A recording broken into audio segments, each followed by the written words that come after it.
Magandang araw sa ating lahat dyan mga kapiso. Ayan po, sa may balak bibili ng Piso Wi-Fi window machine, self-service motor, timer, yung car wash at motor wash, ito po meron din kami dyan na available. At saka yung PisoNet business mga kapiso, yung computer shop, yung hulog-hulog individual machine mga kapiso. Ayan po, so mag-message na po sa amin, E&M Intercafe and Services. I-search lang sa Facebook page or Facebook ninyo mga kapiso, lalabas na po yung E&M Intercafe and Services. Ito po yung official website namin, having 675 likes and 902 followers. Ayan, malapit na po tayo maging 1,000 followers mga kapiso.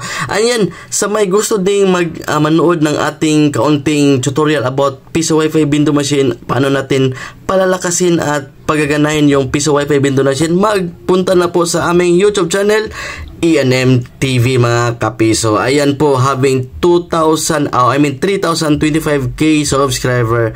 Ayan po, so una nyo makikita how to connect and how to post Piso Wi-Fi. Ito po yung mga sample namin na mga guide na pwede ninyo panoorin mga kapiso. Maraming salamat and God bless.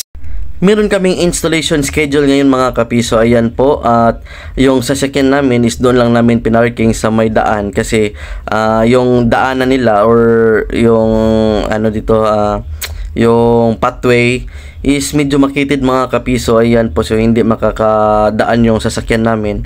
Kaya yung ginawa namin is manual kaming binitbit namin yung Piso Wi-Fi window machine, tarpaulin at saka yung mga tools at LAN cable. Ayan po mga kapiso, medyo lumakas din yung ulan dito, pero basta na-deal na namin yung schedule for installation sa inyong lugar is wala tayong problema dyan mga kapiso. Ayan po, sa may gusto mag-order ng Piso Wi-Fi within Dumaguete and Sibulan area is free delivery lang sa amin mga kapiso, at kami na din yung mag-i-install. Ayan po, dito naman is napakaganda yung area ni sir kasi siya lang mismo ang may internet dito mga kapiso. Ayan po, so napakaganda po yung lugar niya, is napaka relaxing siya.